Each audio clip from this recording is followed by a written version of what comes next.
नमस्कार दोस्तों, आइए आप सबको YouTube channel promotion study classes में स्वागत है। आज मैं बेसिक कंसेप्ट से कुछ क्वेश्चन लेकर के आया हूँ जो कि कंपटीशन एग्जाम में इस तरह का क्वेश्चन पूछता है और टाइप अलग अलग से लेकर के आया हूँ।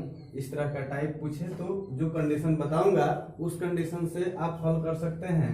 आइए देखते हैं वो क्या है। वीडियो लास्ट तक देखना मत भूलिएगा, लास्ट तक वीडियो देखिएगा। अच्छा लगे तो लाइक और कमेंट जरूर कीजिएगा। चलिए देखते हैं क्वेश्चन नंबर 1 क्या है। जैसे क्वेश्चन नंबर 1 आपका कह रहा है कि आयु से संबंधित क्वेश्चन लग रहा है ये।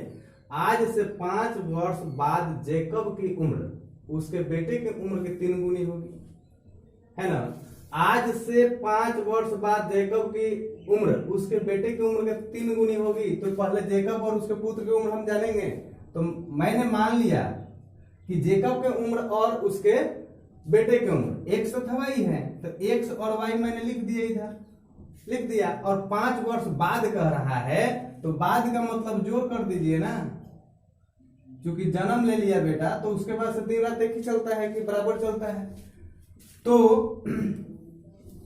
x बराबर y 5 साल बाद तो जोड़। अब कितना गुना था तो 3 गुना है, 3 से गुना कीजिए तब कितना हो जाएगा x + 5 = 3y + 15। 3y 15, ठीक है। x + 5 - 3y - 15 = 0, यानी कि x - 3y = 10। इक्वेशन 1 हो गया कि नहीं हुआ ना, क्योंकि 15 में से 5 जाएगा 10 हो जाएगा। अब देखिए, अब कह रहा है इसके बाद कि 5 वर्ष पहले की आयु, 5 वर्ष पहले की आयु जब कह रहा है तो फिर यहाँ पर x बराबर y लिख दीजिए। आप पहले का मतलब 5 लिख दीजिए। पहले का मतलब माइनस, पहले का मतलब माइनस है, बाद का मतलब प्लस। पहले का मतलब माइनस है, बाद का मतलब प्लस। आप 5 साल ही पहले कह रहे हैं, 5 साल ही बाद कह रहा है, तो प्लस में 5 हो जाएगा, बाद कहेगा तो यहाँ पर बाद माइनस हो जाएगा। पहले कह रहा है तो पहले कह रहा है 5 साल तो -5 हो जाएगा। अब जब पहले का बाद आया तो कितना गुना हो जाता है 7 गुना, तो यहाँ पर 7 से गुना कर दीजिए ना। तो x - 5 = 7y - 7 × 5 = 35 हुआ। अब x - 5 - 7y + 35 = 0। अब x - 7y = -30। ये इक्वेशन 2 हो गया कि नहीं। 35 में से 5 गया 30 हो गया। अब इक्वेशन 1 और 2 को कंपेयर करेंगे तो क्या होगा, x - 3y = 10, x - 7y = -30।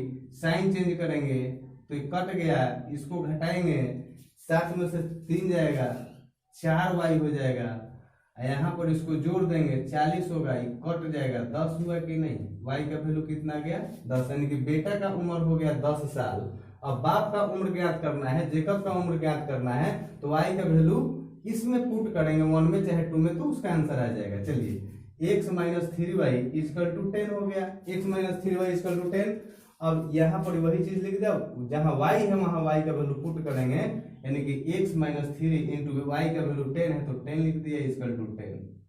तो x - 30 हो जाएगा ना = 10। अब x को बराबर करेंगे तो 10 है, माइनस है तो उधर जाएगा तो प्लस में हो जाएगा ना 30। तो x का वैल्यू कितना हो गया 40, यानी कि जैकब का उम्र हो गया 40 और उसके पुत्र का उम्र हो गया 10 साल। ये आपका आंसर निकल के आ गया, ये आंसर निकल के आ गया, ठीक है। इस तरह से क्वेश्चन पूछे तो दोस्तों इस तरह से आप हल कीजिएगा। और लॉन्ग टर्म में बनाना है, सब्जेक्टिव बनाना है, तो उसका कुछ अलग तरीका है, वो बनाकर दिखाएंगे दूसरे वीडियो में। चलिए नेक्स्ट देखते हैं क्वेश्चन क्या है।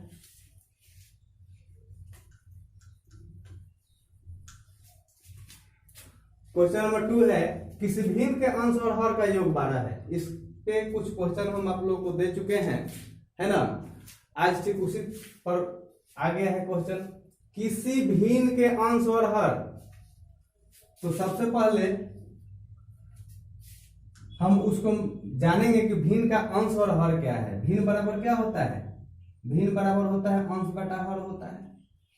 भिन्न बराबर अंश बटा हर होता है। भिन्न बराबर अंश बटा हर, तो मैंने अंश को मान लिया x और हर को मान लिया y। तो कह रहे हैं कि किसी भिन्न के अंश और हर का योग, तो अंश के बराबर क्या है x है और हर के बराबर क्या है y है, तो क्या होगा x plus y equal to क्या 12। ये क्वेश्चन 1 हुआ कि नहीं हुआ ना। अब कह रहा है कि यदि हर में 3 जोड़ दिया जाए, इस हर में 3 जोड़ दिया जाए, x बटा वाई यानी कि हर 3 जोड़ दिया जाए तो 1/2 हो जाता है, 1/2 हो जाता है। तो वह भिन्न क्या है, कह रहा है कि किसी भिन्न के अंश और हर का योग 12 है, तो अंश और हर के दोनों का योग हम 12 कर दिया, यानी कि x अंश का मान रख लिया x और हर का मान रख लिया y और दोनों का योग 12 कर दिया, चूंकि सवाल कह रहा है। और फिर सिर्फ हर में, इस हर में 3 जोड़ दिया जाता है तो 1/2 हो जाता है, तो 1/2 आंसर लिख दिया। अब इसको तिरछा तिरछी गुना करेंगे परस गुणन विधि से, तो 2x equal to y plus 3 हो गया, तो 2x minus y equal to 3, ये इक्वेशन हो गया 2। अब 1 और 2 को एक साथ लेकर चलेंगे तो क्या होगा x plus y equal to 12, 2x minus y equal to 3। अब ये तो कट गया ना, ये दोनों कट गया, तो 2 को x है, वो 3 को x हुआ कि नहीं है, यहाँ पर 15 हो गया, 12 और 3 15, ये भी कट गया, 5 12 में कि नहीं कटा, x बराबर 5 हो गया। अब ये x का वैल्यू समीकरण 1 में रखे से 2 में y का वैल्यू निकालना है हर हाल में, तो यहाँ पर लिख देंगे समीकरण 1 में या फिर 2 में x बराबर 5 लेने पर, चाहे रखने पर शॉर्टकट बनाएंगे तो इतना लिखने की जरूरत नहीं है ना। तो x plus y equal to 12, तो x की जगह पर 5 प्लस वाई इजकल टू 12 हो गया, y को बाहर निकालेंगे तो 12 घटा 5 यानी कि y का वैल्यू हो गया 7।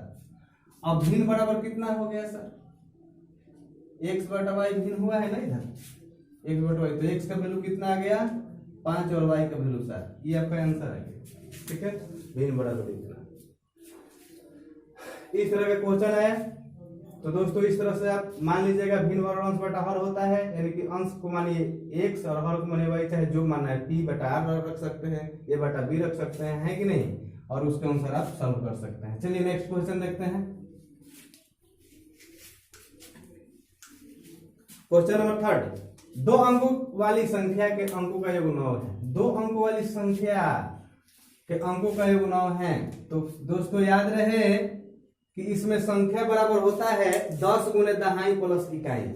ठीक है, तो यहाँ पर दहाई का मान रखेंगे, यहाँ पर माना कि दहाई संख्या के दहाई अंक, संख्या की दहाई अंक बराबर x और इकाई अंक बराबर y। तो संख्या बराबर कितना 10 गुना दहाई प्लस इकाई, ये होता है। इतना हमेशा के लिए याद रखिएगा चूंकि ये फॉर्मूला है। तो संख्या कितना हो जाएगा 10x प्लस y हो जाएगा कि नहीं, क्योंकि दहाई का मान x और इकाई का मान y रखा है ना। तो अब कह रहा है कि संख्या के अंकों का योग 9 है, तो अंक, संख्या के अंक x और y ही ना रखे हैं, तो यहाँ पर x plus y equal to 9 कर दिए, इक्वेशन 1 हो गया, हुआ ना। संख्या के अंकों का योग 9 है, तो अंक यहाँ पर y रखे हैं और x रखे हैं, दोनों को जोड़ेंगे तो 9 हो गया, तो समीकरण 1 हो गया ये। अब कह रहा है कि संख्या के 9 गुना, अब इस संख्या जो माने हैं यहाँ पर प्रश्न से भी लिख सकते हैं। प्रश्न क्या कहता है, चूंकि सब्जेक्टिव है तो सब्जेक्टिव तरह से बनाएंगे, ऑब्जेक्टिव है तो ऑब्जेक्टिव की तरह से बनाएंगे, है ना। तो पहले समझ लीजिए, है कि नहीं। तो संख्या के 9 गुना यानी कि 10x प्लस वाई गुना 9 बराबर संख्या के 9 गुना संख्या के अंकों को पलटने से बनी संख्या की 2 गुना है, यानी कि 10, तो संख्या पलटेंगे तो x इधर और y इधर हो जाएगा, y प्लस x, तो ये हो जाएगा गुना 2। ठीक है, अब गुना करेंगे 10 9 90 x plus 9y is equal to, इसमें करेंगे 10 दूना 20y प्लस 2x। ठीक है, 90x plus 9y minus 20y minus 2x, है ना, इजिकल टू 0। अब 90x में से 2 को x घटेगा तो 88x होगा। अब 20 को में से 9 को घटाएंगे तो -11 होगा इजिकल टू 0 होगा। 11 कॉमन लेंगे तो 8x - y इजिकल टू 0 होगा, यानी कि 8x - y इजिकल टू 0 हुआ, यानी कि 8x इजिकल टू y, यानी कि y इजिकल टू 8x हुआ कि नहीं हुआ। अब इक्वेशन 1 में y बराबर 8x रखने पर, ठीक है, तो x plus y equal to 9, तो x प्लस वाई का मान 8 है, 8x लिख देंगे y की जगह पर इजिकल टू 9, तो 8x और 1x 9x हो गया इजिकल टू 9, 9 9 कट गया है ना। x का वैल्यू कितना आ गया 1, x का वैल्यू 1 आ गया। अब x का वैल्यू इसमें पुट करेंगे समीकरण 2 में। समीकरण 2 में x का मान रखने पर, है ना, तो y इजिकल टू 8x है, तो y इजिकल टू 8 गुना x के जगह पर 1 भर देंगे तो y का वैल्यू 8 हो गया ना।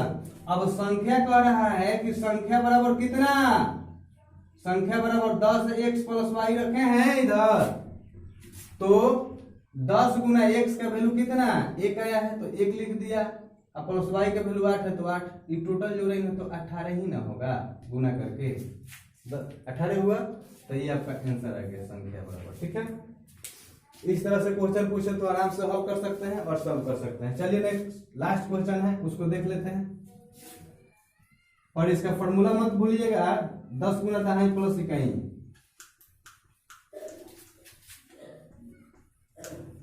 क्वेश्चन नंबर 4 लास्ट कह रहा है कि एक चक्रीय चतुर्भुज एबीसीडी है, तो पहले चतुर्भुज बना लेंगे, इधर नहीं पहले चतुर्भुज बना लेंगे।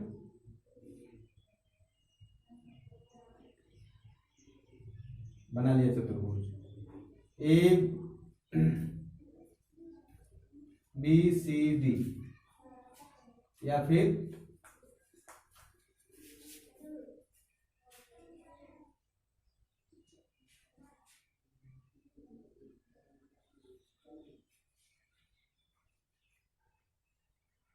ए B C D, A B C D. अब कह रहा है कि सबका वैल्यू ए का वैल्यू दिया हुआ है इतना, बी का वैल्यू दिया हुआ है, सी का वैल्यू, डी का वैल्यू दिया हुआ है, तो यहाँ पर लिखेंगे 4 नंबर क्वेश्चन का, angle A equal to x plus y plus 10 degree, angle B equal to y plus 20 degree, angle C equal to x plus y minus 30 degree, angle D equal to x plus y degree. ठीक है, बस करना कुछ नहीं है, इस angle को इससे सॉल्व करेंगे, इस एंगल को इससे सॉल्व करेंगे। ठीक है, यानी कि इसको इससे और इसको इससे। ठीक है, क्योंकि हम जानते हैं कि आमने सामने के भुजा जो होता है ना, आमने सामने कोण चतुर्भुज में उसका वैल्यू 180 का होता है। ठीक है, तो यहाँ पर लिखेंगे angle A plus angle C equal to 180 degree होता है।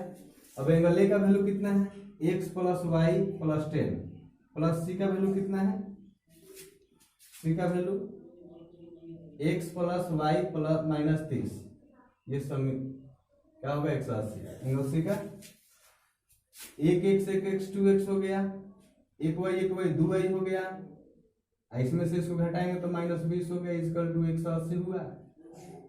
अब 2x plus 2y equal to 200 हुआ, इसमें इसको जोड़ देंगे लास्ट में, तो 2 कॉमन ले लेंगे तो क्या होगा, x plus y equal to 200 cut गया, कितना हुआ 100 हो गया, यानी कि x plus y equal to 100, equation 1 हो गया ये। ठीक है, अब कह रहा है कि d और b तथा लिख देंगे यहां पर d, angle d plus angle b equal to 180 degree. तो क्या है x plus y plus 20 equal to 180 degree. कितना होगा x plus 2y is equal to 160 होगा ना। इसमें से 180 में से 20 घटा लेंगे, उधर जाएगा तो है ना 160 ही होगा। ये क्वेश्चन हो गया 2। अब दोनों को कंपेयर करेंगे क्वेश्चन 1 और क्वेश्चन 2 में, तो क्या हो जाएगा x plus y equal to 100 और x plus 2y is equal to 160। अब साइन चेंज करेंगे तो ये तो कट ही गया ना, इसमें से घटाएंगे तो माइनस वाई हो जाएगा, इसमें से घटाएंगे तो कितना हो जाएगा -40 हो जाएगा। माइनस माइनस नेगलेक्ट वाई बराबर 40 हो गया, हुआ ना। अब y का वैल्यू समीकरण 1 में रखेंगे। समीकरण 1 में y का मान रखने पर तो क्या होगा x plus y equal to 100, तो x प्लस 40 इजिकल टू 100 हुआ। अब x बराबर क्या होगा 100 घटाओ 40, यानी कि x का वैल्यू हो गया 60। ठीक है, जब इसका x का और y का वैल्यू आ गया तो इसमें आराम से मान भर करके अपना आंसर निकाल सकते हैं। जैसे कि एंगल 1 में है, एंगल A में है x प्लस वाई प्लस 10, तो यहाँ पर लिख देते हैं answer. Angle A equal to दिया है x प्लस वाई प्लस 10, यानी कि x का वैल्यू कितना आ गया 60 प्लस y का वैल्यू 40 प्लस 10, कितना हो गया टोटल 110। ये वो आंसर हो गया। एंगल B इजिकल टू कितना है y प्लस 20, यानी कि y का मान कितना दिया हुआ है, y का मान 40 प्लस 20 60 डिग्री है ना। ये आंसर हो गया। कोण B का मान यहाँ पर कितना हो जाएगा 60 डिग्री। एंगल A का मान कितना हो जाएगा 110 है ना, 110 हो जाएगा। तो तिरछा बन गया है 110 हो जाएगा, इसका 110 हो जाएगा। चलिए, और कोण C इजिकल टू कितना है x प्लस वाई माइनस 30, यानी कि x का वैल्यू 60 प्लस 40 माइनस 30, यानी कि 70 डिग्री। ये आंसर हो गया। एंगल D का वैल्यू कितना है x प्लस वाई, यानी कि 60 प्लस 40 इजकल टू 100 ये डिग्री। ये आपका आंसर चार्ट हो गया। 4 कोण का 4 आंसर आ गया। इस तरह का क्वेश्चन दे तो आप इस तरह से हल कर सकते हैं। इसमें त्रिभुज का भी देगा है ना, चतुर्भुज का मैंने सॉल्व किया, त्रिभुज का देगा तो उसका भी इस तरह से आप सॉल्व कर सकते हैं, लेकिन उसका कंडीशन कुछ अलग होता है। चलिए दोस्तों, आज के लिए इतना ही काफी है। जय हिंद, धन्यवाद।